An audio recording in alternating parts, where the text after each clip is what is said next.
today, ang Ligo Challenge natin is paano natin papaliguan si Kitten. Imagine nyo ng araw nang walang ligo si Kitten. Kitten, gusto niyo pong mamit si Kitten? Si Kitten ay ang aming pet.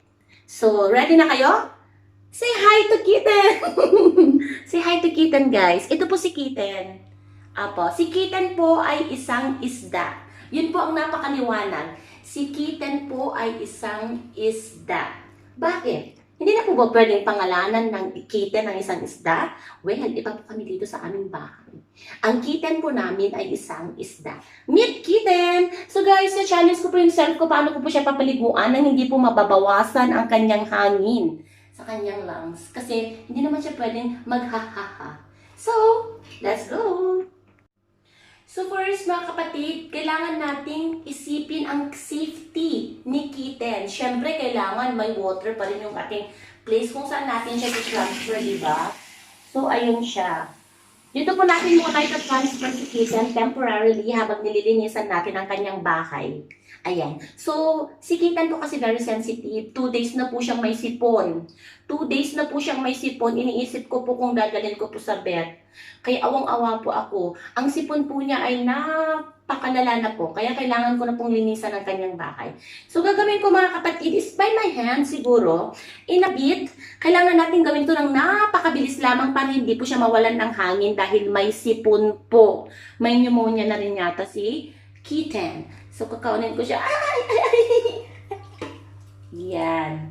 So, dito muna siya mag-stay while lilinisan natin ang kanyang bahay. So, let's get started!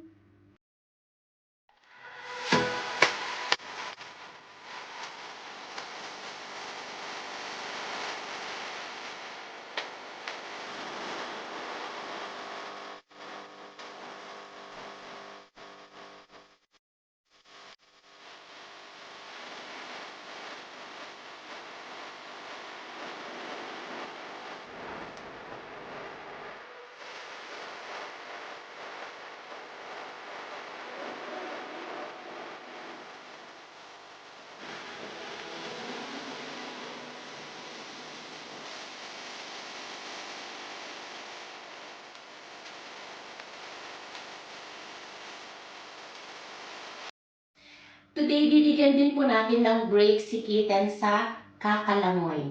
Ang gagawin po natin is, ilalagay po natin siya sa mas malaking space para ma-enjoy naman niya yung kanyang swimming. Ito yung kanyang reward kasi pinangako po sa kanya na i-treat ko siya outside, kakain po kami ng ice cream. Pero dahil may sipon po siya, hindi ko po siya pwedeng ilabas. So, hahayaan po natin siyang i-enjoy ang kanyang bathtub.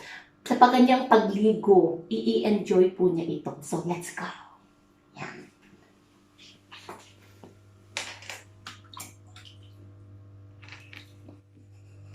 Bigyan mo din siya.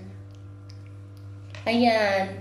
Sige, langoy. Kitten, langoy. Langoy. Langoyin mo. Yan. Diba? Ang saya-saya niya, mga kapatid. Ayan. O, diba? Mas maluwang yung kanyang lalangoy yan. O, nakikita nyo, nawawala ng kanyang sipon. Nagiging masigla na siya. Diba? Ang cute-cute Kitten. Diyos ko, ang cute-cute niya, o. Sige, hayaan mo. Stop.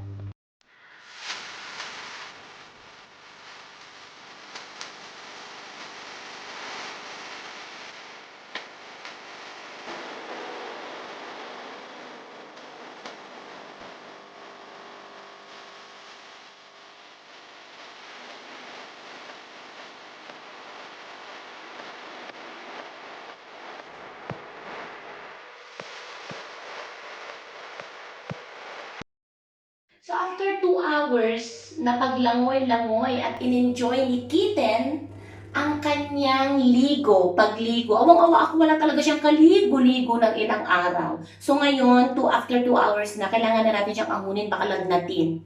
Kasi may sipon siya, baka lagnatin pag sobra-sobra. So kung susubukan ko siyang patigilin, iaahon na natin siya mga kapatid. Kitten! Kitten! Parang ayaw pa niya. Halika na! Halika na! Baka kalagnatin ka. Yan. O, so, andito na siya. Ito-transfer na natin siya sa kanyang totoong bahay. So, there it goes. Ayan. Ayan. Ayan, masaya na siya. Ayan.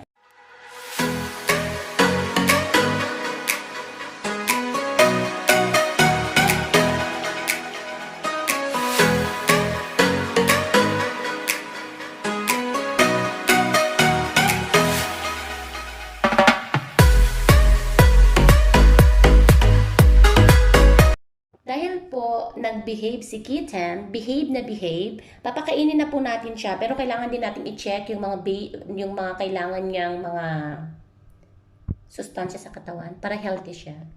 Ayan po ang kanyang pagkain.